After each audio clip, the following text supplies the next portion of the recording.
querida irmã, se você está aqui é porque você está concluindo junto conosco o panorama bíblico em Daniel. E aqui nesse último dia nós vamos ver as visões de Daniel referentes ao futuro, né? Não só aquele futuro lá da época dele, mas também ao nosso futuro enquanto povo de Deus. E a gente vê realmente o quanto a palavra do Senhor ela é fiel em se cumprir. E Daniel, ele vai ter, no capítulo 7, um sonho, né? Ele vai sonhar com 4 animais, né? Animais que vão representar aí as 4 maiores potências, né? Os 4 impérios que vão surgir um atrás do outro, né? Porque vão conquistando um atrás do outro. E a gente vai ver que Daniel, ele vai sonhar com um leão, com um urso, né? Que era um urso, um leoparda e um animal terrível, né? Que alguns vão chamar aí de besta, tá? E aí a gente tem, cronologicamente, esse sonho acontecendo antes do capítulo 5. Então, Belsazar ainda era vivo quando Daniel teve esse sonho, teve essa visão. E aí, Daniel já tinha, né, o prenúncio do que iria acontecer, não só com Belsazar ali revelando através no capítulo 5 da escrita na parede, mas também já nesse sonho o Senhor já apontava para a queda da Babilônia, né? Que vai ser tomada por Dário e ali os medos persas vão ser o novo império. Então Daniel teve essa visão, né, com esses 4 animais que representavam aí o Império Mundial, e isso vai se assemelhar muito com o sonho também de Nabucodonosor no capítulo 2. E a gente vai ver que essas nações, elas vão reinar sobre Israel, né? Elas reinariam sobre Israel e elas eram muito mais cruéis, mas em contrapartida Daniel também teve a visão de que haveria de vir um reino eterno e indestrutível, né? Que faria o quê? A conquista de todos esses povos, né? Esse reino, ele iria destruir todos esses outros impérios que surgiram, né? Então a gente vê que o Senhor iria reinar e vai reinar para todos sempre. Então o leão, que é o primeiro animal, ele representa aí a Babilônia, né? E ele fala que o leão tinha asas de águia, né? Ou seja, a Babilônia, ela era rápida em suas conquistas, ela conquistava muito rápido, né? Os seus inimigos ou os povos em que eles achavam que eram fracos, né? Então eles ali utilizavam para oprimir. E algumas estátuas de leões alados, né, foram recuperadas das ruínas de Babilônia, né? Eu não sei se quantas de vocês já viram esse tipo de estátua, mas tem, vocês coloquem aí no Google, vocês conseguem ver a foto, tá? O urso que devastou o leão, que vai ser quem? O Medo, né? Persa, né? O império aí da Média e da Pérsia. As 3 costelas na boca vão representar as conquistas dos 3 principais inimigos, né? O leopardo, que é a Grécia, ou seja, suas asas vão mostrar a rapidez da campanha de Alexandre o Grande, quando ele conquistou aí grande parte do mundo civilizado em 4 anos, né? Então a gente vê que é realmente uma grande potência, né? E as 4 cabeças do leopardo são as 4 divisões do Império grego após a morte de Alexandre. Então a gente só tá vendo aí que são impérios realmente grandes, né? Então essa visão, ela representa esses impérios mundiais que tiveram papéis muito grandes na história da humanidade, né? E a 4ª vai apontar, né, o 4º animal, que é a besta, que eles falam que é um animal terrível, vai apontar para Roma e o fim dos tempos. Então tá apontando para o nosso tempo, né? Nós vivemos o fim dos tempos desde que o Senhor Jesus Cristo ascendeu. A partir dali já é o fim dos tempos, tá? Então, muitos vão acreditar que os chifres desse animal, que são 10, vão corresponder aos 10 reis que reinarão pouco antes de Deus estabelecer seu reino eterno. Esses 10 reis ainda não haviam chegado ao poder na época da visão de João, registrada lá em Apocalipse, tá bom? E o chifre pequeno é um futuro governante humano ou o anticristo, tá? Então Deus está ilustrando o final, né? O fim final de todos os reinos em contraste com o seu reino eterno. Então, a visão de Daniel é basicamente isso no capítulo 7, tá? Aí a gente vai ver essas mesmas semelhanças no livro de Apocalipse. João também vai registrar uma visão a respeito de um animal escarlate, né? Então a gente vai ver que João também, né, vai ouvir falar desses 10 chifres, que eram 10 reis, né? Então a gente vê que há uma ligação entre o livro de Daniel e Apocalipse. Quando você for ler esses últimos capítulos de Daniel, pegue referências cruzadas no final da sua Bíblia, né? Sempre no rodapé às vezes tem, ou até mesmo depois do subtítulo, e tente ler, tente acompanhar junto com o Apocalipse para que você faça essas referências, né? Para que você faça essas ligações, para que você entenda. Porque a partir do capítulo 7 no livro de Daniel, é a mesma estrutura literária de Apocalipse, né? Que envolve aí as visões, certo? Então a gente vê a profecia do fim dos tempos, né? A gente vê que há uma cena de julgamento igual lá em Apocalipse. A gente vê que há alguém sentado no trono julgando. E aqui Daniel, no versículo 9, diz assim, ó: continuei olhando até que foram postos uns tronos e o ancião de dias se assentou. Sua veste era branca como a neve e os cabelos da cabeça como a pura lã. O seu trono eram chamas de fogo e suas rodas eram fogo ardente. Então, aqui o ancião de dias é Deus Todo-Poderoso, né, que vai atribuir aí poder aos reinos e ele mesmo julgará esses reinos no final, porque tudo está debaixo da soberania de Deus. E aí o resto do livro de Daniel vai contemplar essas visões, né, e vai apontar para isso, para o reino eterno. E a gente vê que vai haver a queda de todos esses animais, de todos esses impérios, né? A gente vai ver que Roma vai cair, né? Que esse animal, a besta, vai ser destruído lá nos versículos 11 e 12, né? Então ele diz: então eu estive olhando por causa da voz das insolentes palavras que o chifre proferia. Estive olhando e vi que o animal foi morto e o seu corpo desfeito e entregue para ser queimado. Quanto aos outros animais, foi-lhes tirado o domínio, todavia foi-lhes dado prolongação de vida por um prazo e um tempo. Então a gente vê, né, o assassinato aqui de Roma, a gente vê a destruição de Roma acontecendo, né, na visão de Daniel. Então uma coisa que iria acontecer no futuro, Daniel já estava prevendo, já estava vendo, né? Então os reinos, eles vão aí continuar a serem reconhecidos de alguma forma até o dia do julgamento, até o último dia. E a gente vê que Daniel, ele faz menção do filho do homem, né, que é o Messias, no versículo 13 e 14. Ele diz assim: eu estava olhando nas minhas visões da noite e eis que vinha com as nuvens do céu um como filho do homem, e dirigiu-se ao ancião de dias e o fizeram chegar até ele. Foi-lhe dado domínio e glória e o reino, para que os povos, nações e homens de todas as línguas o servissem. O seu domínio é domínio eterno, que não passará, e o seu reino jamais será destruído. E a gente vê que Jesus, ele usa esse mesmo termo, filho do homem, para referir-se a si mesmo nos evangelhos, né? Então, a gente tem aqui um claro apontamento de Daniel a Jesus Cristo, ao Messias.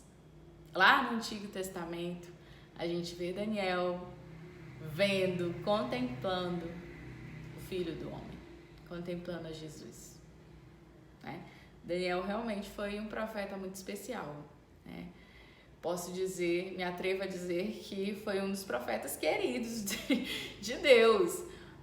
Porque as visões que ele recebeu foram as mesmas que João recebeu também, né?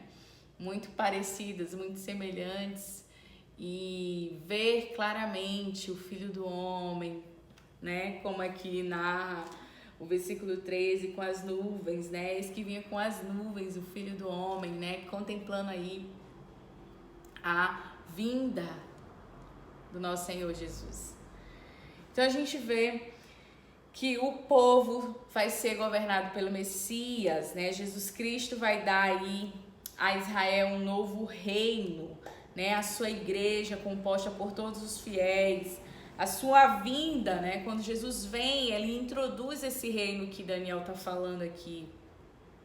E todos os crentes, né, vão ser os cidadãos dessa nova Jerusalém, desse novo destino, desse novo reino, né? Que o Senhor vai estabelecer acima de qualquer outro reino, um reino eterno. E assim finaliza, né, a visão do capítulo 7. A gente vê que Daniel, ele vai falar basicamente: todos esses povos, todos esses reinos, todos esses impérios, todos esses governos cairão. E há somente um reino que reinará, que será indestrutível. Ninguém poderá destruir, ninguém poderá levar cativo, ninguém poderá oprimir. Porque é um reino que pertence ao Todo-Poderoso, ao nosso Deus. E aí chega o capítulo 8, que também é uma visão, né, de um carneiro e de um bode. E vai acontecer a mesma coisa cronologicamente, tá? Isso vai acontecer também antes de Belsazar morrer. Isso no 3º ano do seu reinado. E a gente vai ouvir falar um pouco mais sobre o que vai realmente acontecer com os impérios, né? As duas potências aí mundiais que vão governar a Babilônia, que é o império o Império Medo-Persas e o Império Grego, né? E a gente vai ver que Daniel, ele vai descrever, né, esses animais, que é um carneiro, né, e um bode. E ele vai dizer assim, ó,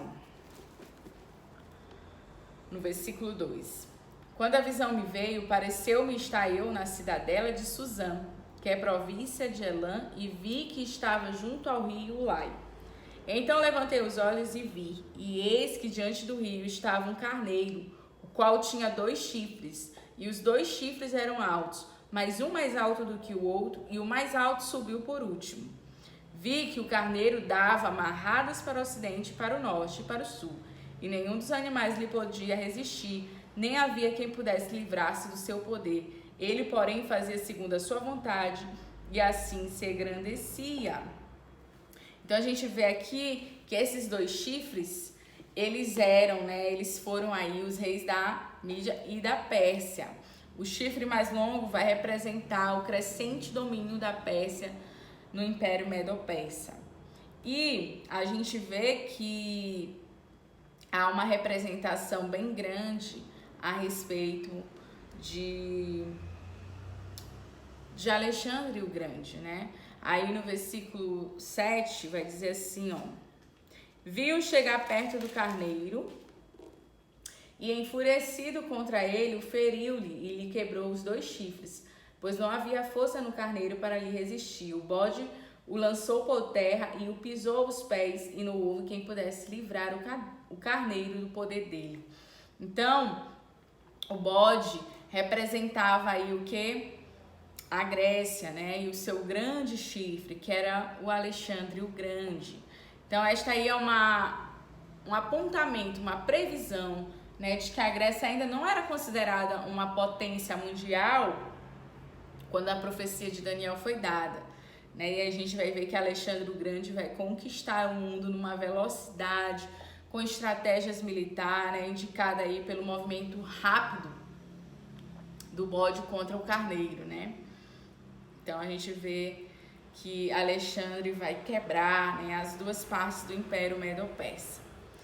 E aí Alexandre morre, né? E o seu poder, o seu reino vai ser dividida em 4 partes sobre 4 generais, né? A gente vai ver o Ptolomeu, primeiro do Egito e Palestina, Eunuco da Babilônia e Síria, Lisimaco da Ásia Menor e Antípater da Macedônia e Grécia. E aí a gente vê que vão atacar, né, a Israel, e esses governantes, né, eles vão buscar saquear os templos, eles vão buscar substituir a adoração a Deus por uma forma grega de adoração, aquela questão, né, cultural, vão mudar. Não bastava os judeus terem sido levados para a Babilônia, tiveram ali, né, pegar aquele choque de cultura, agora a cultura iria mudar mais uma vez, deixaria de ser a cultura da Babilônia e passaria a ser a cultura agora da Grécia, né?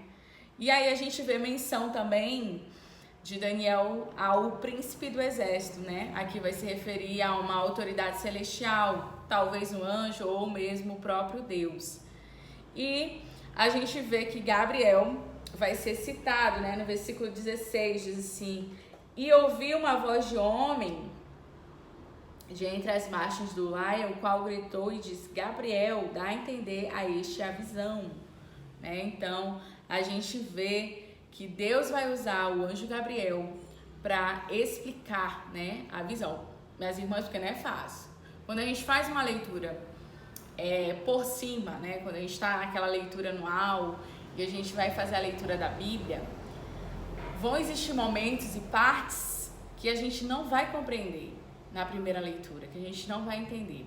Por isso a gente precisa fazer realmente um panorama, sabe? A gente já entendeu que esses quatro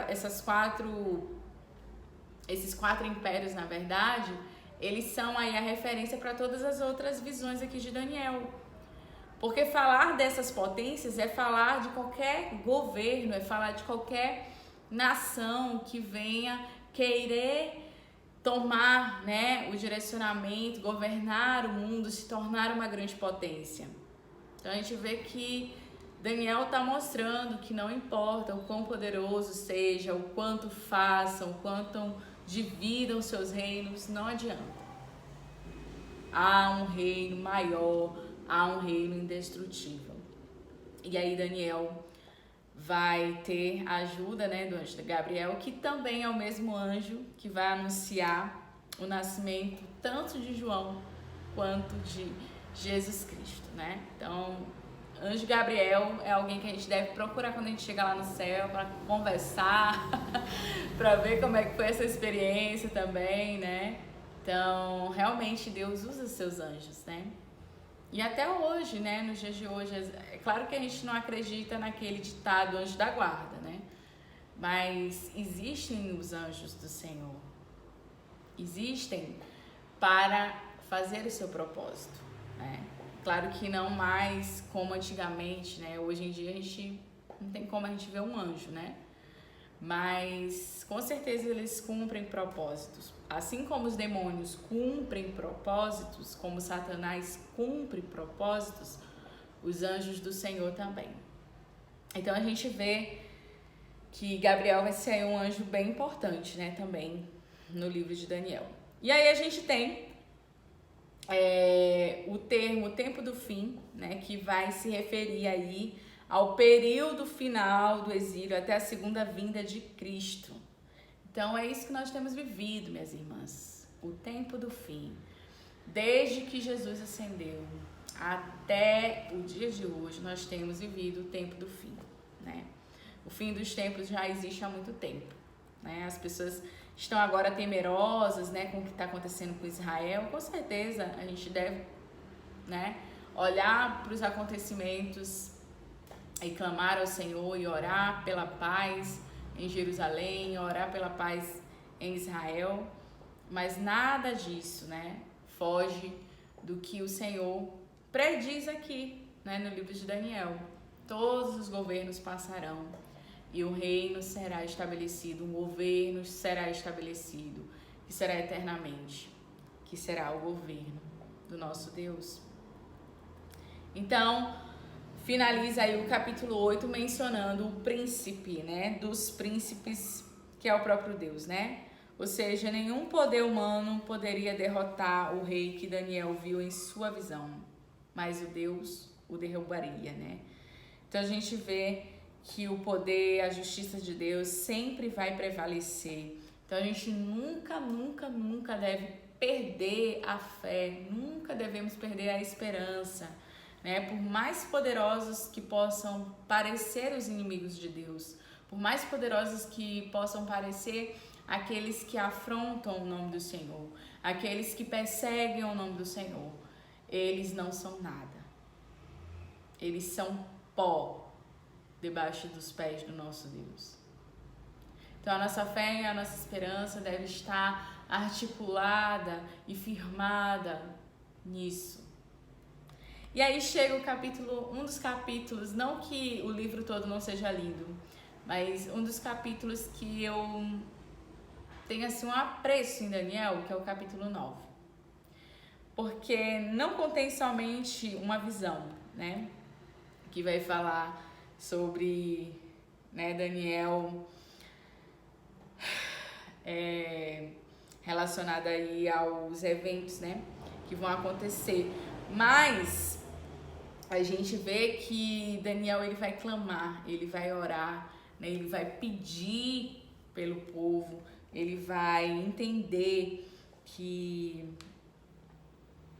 os cativos, né, eles deveriam se arrepender dos seus pecados. Lembram quando a gente começou lá no início do porquê o povo tinha sido levado para a Babilônia? Por conta dos seus pecados, por conta do seu afastamento, por conta da sua idolatria, da sua desobediência, por estarem vivendo a parte da lei do Senhor, eles não estavam mais cumprindo a lei do Senhor, eles estavam desobedecendo. Daniel, ele vai orar por isso, ele vai clamar por isso, né? E Daniel vai pedir, né, que Deus trouxesse o prometido retorno do povo, né, à terra deles, como Jeremias vai profetizar nessa mesma época, né, que Deus não permitiria que os cativos retornassem à sua terra por 70 anos, né? E aí Daniel conhecia essa profecia. E ele percebeu que esse período estava chegando ao fim, né? Já estava chegando os 70 anos que eles já estavam ali na Babilônia.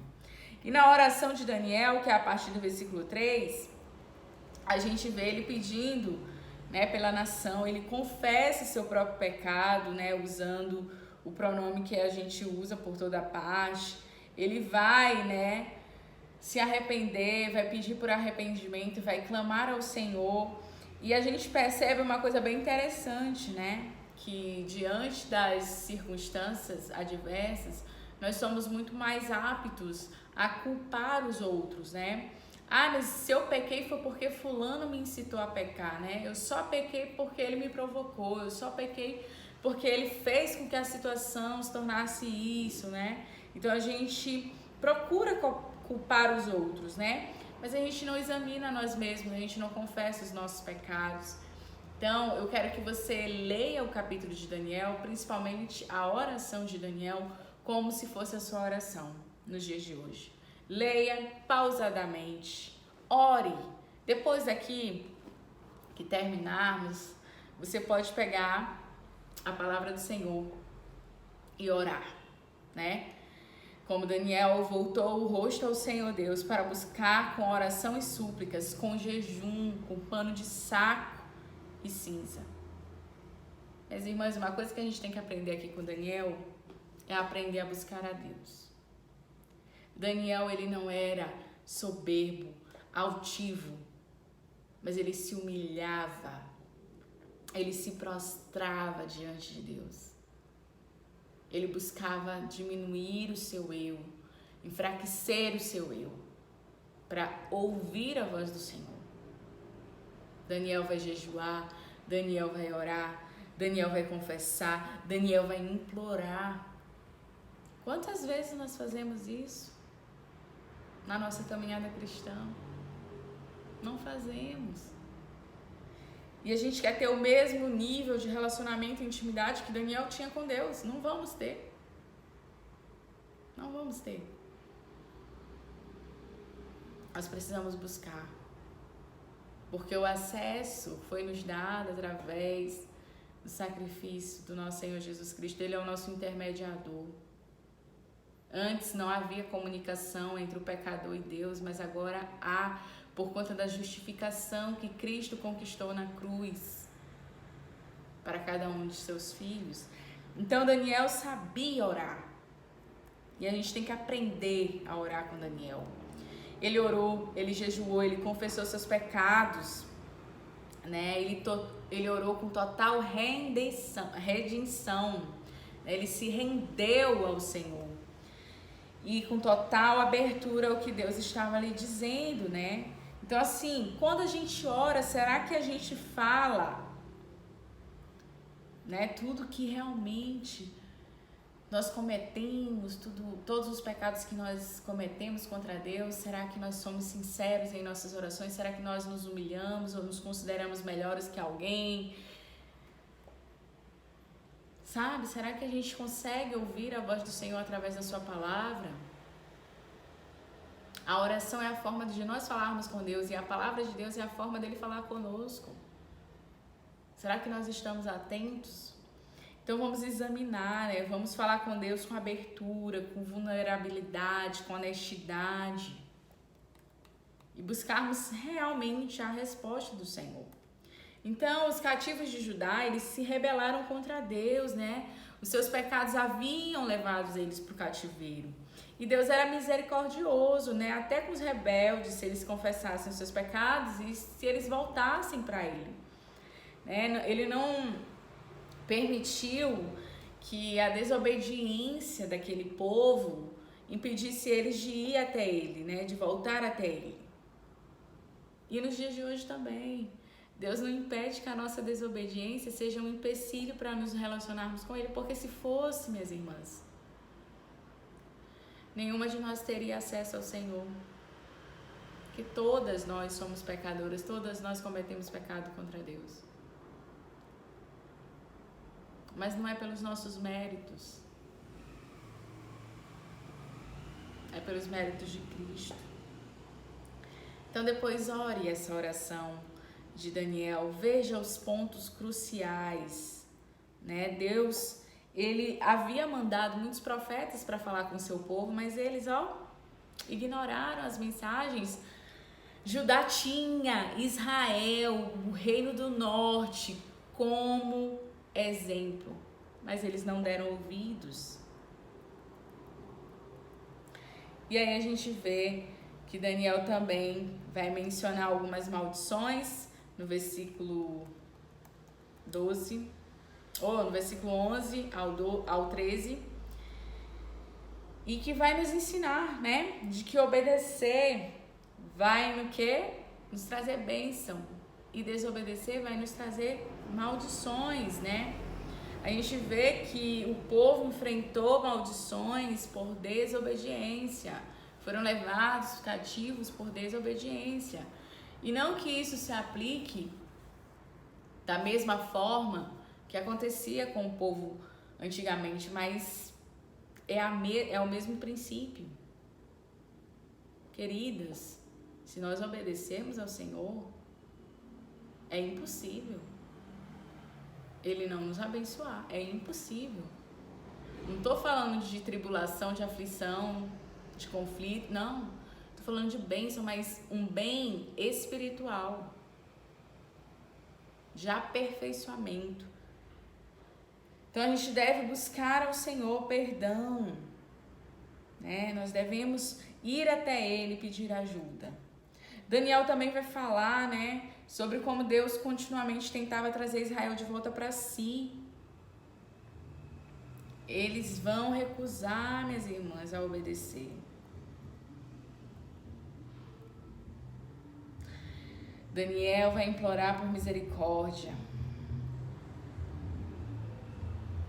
E aqui, no versículo 18, há um ensinamento muito importante. Vamos ler o 18? Diz assim: Inclina, ó Deus, meus ouvidos e ouve, abre os olhos e olha para a nossa desolação e para a cidade que é chamada pelo teu nome, porque não lançamos as nossas súplicas perante a tua face, fiados em nossas justiças. mas em tuas muitas misericórdias.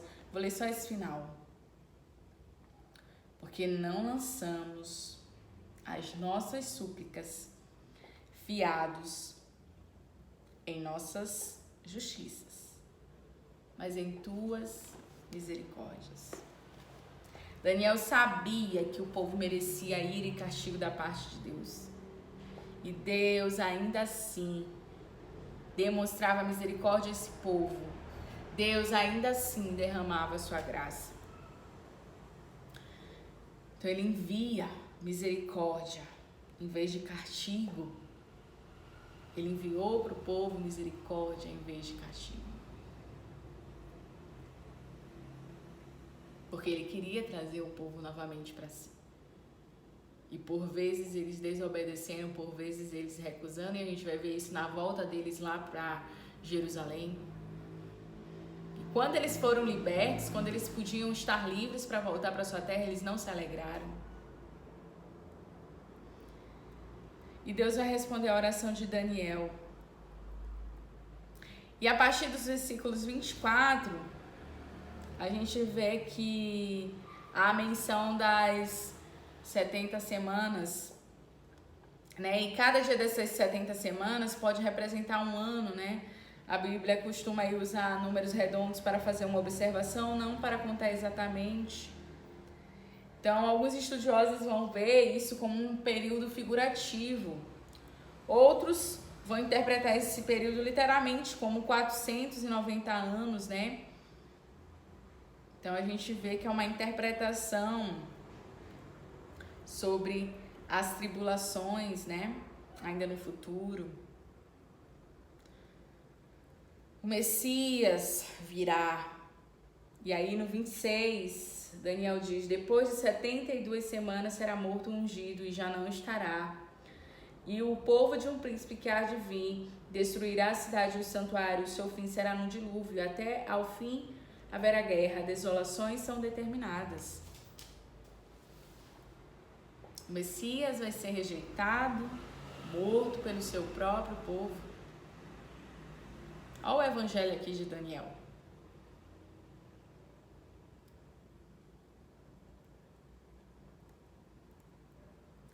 Mas, irmãs, essa oração de Daniel tem muito a nos ensinar. Mas como a gente está aqui com um tempo bem corrido, a gente já avançou um pouco, a gente vai ver agora Daniel 10, que é a visão de Daniel a respeito do rio, né? Do rio Tigre. E a gente vê que essa é a última visão de Daniel, né? Ele vai aí receber mais informações sobre a batalha espiritual que vai acontecer entre o povo de Deus e aqueles que querem destruí-los, né? Há também algumas informações mais detalhadas sobre o futuro, né? Dos reinos do sul, reino do norte.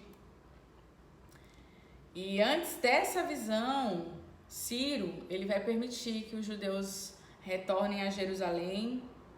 E aí Daniel vai permanecer na Babilônia. E por que Daniel não volta para Jerusalém, né? Alguns teólogos vão dizer que por conta da idade, né? Ele já tinha mais de 80 anos e também ele ainda servia ao palácio, né? Então ele ainda era ali, ainda ocupava um cargo, né? Ou também alguns estudiosos vão dizer que Deus pode ter dito para ele ficar para trás, né? Para concluir o chamado, ele foi chamado.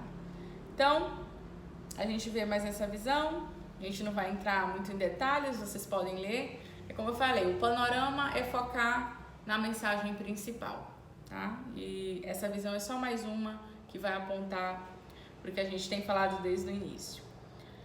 No capítulo 11, a gente vai ter algumas falas a respeito do reino do norte, reino do sul, né? Uns apontamentos, né? Que vão revelar aí o futuro de Israel. E a gente vai ver que Deus, ele não lida com o panorama abrangente da história, mas ele também se concentra nos mínimos detalhes, né? Nos seus planos são não somente para nações, mas como para indivíduos, e são planos inabaláveis. E aí vai acontecer uma sucessão de acontecimentos entre esses reinos, e aí vocês podem dar uma lida com mais calma, tá? Mais um pouquinho do mesmo, né? Vai falar também um pouco do anticristo dos últimos dias, que vai se tornar o centro das atenções a partir deste ponto, né? E nós temos o capítulo 12, que é o capítulo final, que vai tratar, né, com como seria aí o futuro do povo de Deus, né, o tempo do fim, né, o grande sofrimento que estava aí reservado ao povo de Deus ao longo dos anos que virão. E aí Jeremias também vai usar esse mesmo termo e Jesus também, né? Então a gente vê que apesar do sofrimento que viria, haveria esperança, né? E aí a gente finaliza o livro de Daniel vendo que as provações, as perseguições fazem muito pouco sentido para nós quando a gente experimenta, mas podem nos purificar, né? Se nós estivermos dispostos a aprender com elas, né? E aí a gente vê que o Senhor, ele tem uma promessa para nós, né? E essa grande promessa se encontra lá no versículo 13 do capítulo 12, que diz assim: Tu, porém, segue o teu caminho até o fim, pois descansarás, e ao fim dos dias te levantarás para receber a tua herança. Essa era uma promessa para o povo cativo, mas é uma promessa para nós. Tu, porém, segue o teu caminho até o fim. Eu me lembro de Paulo falando: combate o bom combate, pois descansarás e ao fim dos dias te levantarás para receber a tua herança. Nós temos uma herança. E aqui a promessa da ressurreição é reafirmada. Ele um dia veria o cumprimento de suas palavras, mas não deveria passar o resto de sua vida se perguntando o que suas visões poderiam significar. Em vez disso, ele deveria descansar no conforto da soberania de Deus e aguardar o tempo em que se levantaria para receber e compartilhar a vida eterna com Deus. Deus não nos revela tudo nesta vida. Devemos nos contentar com a imagem parcial até que Ele queira que vejamos mais. Ele vai nos dizer tudo o que precisamos saber. Minhas irmãs, as visões elas são um pouco difíceis de entender. Mas quando a gente olha para tudo isso que foi anunciado, pré-anunciado para Daniel, a gente vê claramente as promessas do Senhor sendo expostas a um profeta que estava cativo, a um profeta que permaneceu fiel, firme, leal, e que assim como eu e você receberá uma herança.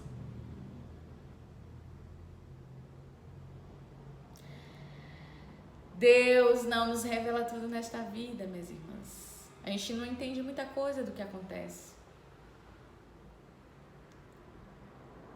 Mas a gente deve se contentar, porque Ele vai nos dizer tudo o que precisamos saber.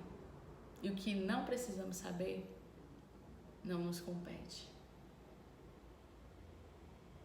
Com certeza, Daniel, quando morreu,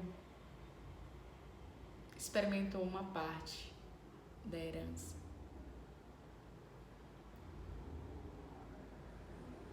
Ele já tem o seu galardão, mas ele vai ressuscitar. E a gente vai poder desfrutar não somente da presença de Daniel, mas como daquele que conquistou essa herança para nós, nosso Senhor Jesus Cristo. O livro de Daniel é sobre isso. É sobre apontar para um reino eterno. que é maior do que qualquer potência, que é maior do que qualquer grupo terrorista, que é maior do que qualquer governo corrupto. Ele é a nossa esperança. É nele que devemos estar firmados a nossa fé. Daniel, ele vai se destacar na galeria dos notáveis servos de Deus. Nascido na herança real, mas levado cativo quando adolescente, Daniel, ele permanece fiel, ele decide se permanecer fiel a Deus. Daniel, ele vai passar a sua vida toda aconselhando os seus captores com sabedoria em comum. Deus escolheu como seu servo para registrar alguns dos eventos do cativeiro e alguns eventos significativos relativos ao futuro.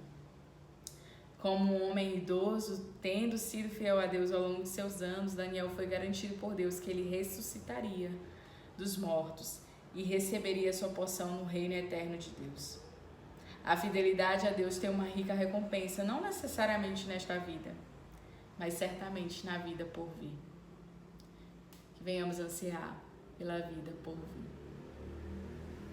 E assim a gente termina Daniel, esse profeta grandioso, esse profeta que nos assegura da nossa maior esperança, de que um dia o nosso grande Senhor, o Filho do Homem, retornará, ressuscitará os mortos e nos dará as nossas porções. Que sejamos fiéis, minhas irmãs, nos tempos mais tenebrosos, nos tempos de crise que existem. Minhas irmãs, eu queria orar para terminarmos. Foi muito bom fazer esse panorama bíblico com vocês. São muitas coisas, né? Muitas informações, e eu decidi a gente fazer o mapa justamente para que a gente anote alguns pontos, para que a gente mentalize, né? Tudo isso que o livro de Daniel pôde nos trazer, né? A palavra do Senhor realmente é uma fonte inesgotável. Então eu quero orar por você. Oremos. Pai de infinita bondade, Deus, nós te louvamos, nós te agradecemos. Obrigado, Senhor, porque o Senhor tem cuidado de nós, o Senhor tem nos protegido. Pai, eu te peço perdão pela nossa falta de lealdade, de firmeza, por muitas das vezes, Senhor, não estarmos dispostas a te servir, a vivermos uma vida de oração, de jejum, uma vida, ó Pai, onde nós nos humilhamos, nos colocamos diante de Ti, Senhor, onde realmente, Senhor, criamos intimidade contigo. Nos ajude, Senhor, a sermos como Daniel e seus amigos, a não nos contaminarmos com este mundo, Senhor, a confiarmos na nossa maior esperança, que é Cristo, Senhor. Nos ajude, Senhor, a entendermos que tudo que temos vivido, Senhor, é parte do Teu plano redentivo, Senhor. Nada fugiu do controle, nada foge do Teu controle. Que possamos olhar para os montes, Senhor, e saber que de lá vem o nosso socorro. Nos assegure, Senhor. Aumente a nossa fé. Nos dê confiança e descanso em Ti. E que possamos ser firmes nas Tuas promessas. Porque a nossa herança não é nesta vida, mas na vida que há por vir. É isso que nós te pedimos. Abençoe a cada uma de nós, em nome do Teu Filho amado Jesus Cristo, que vive e reina para todos sempre. Amém. Amém, minhas irmãs. Até o próximo Panorama Bíblico. Um super beijo e tchau.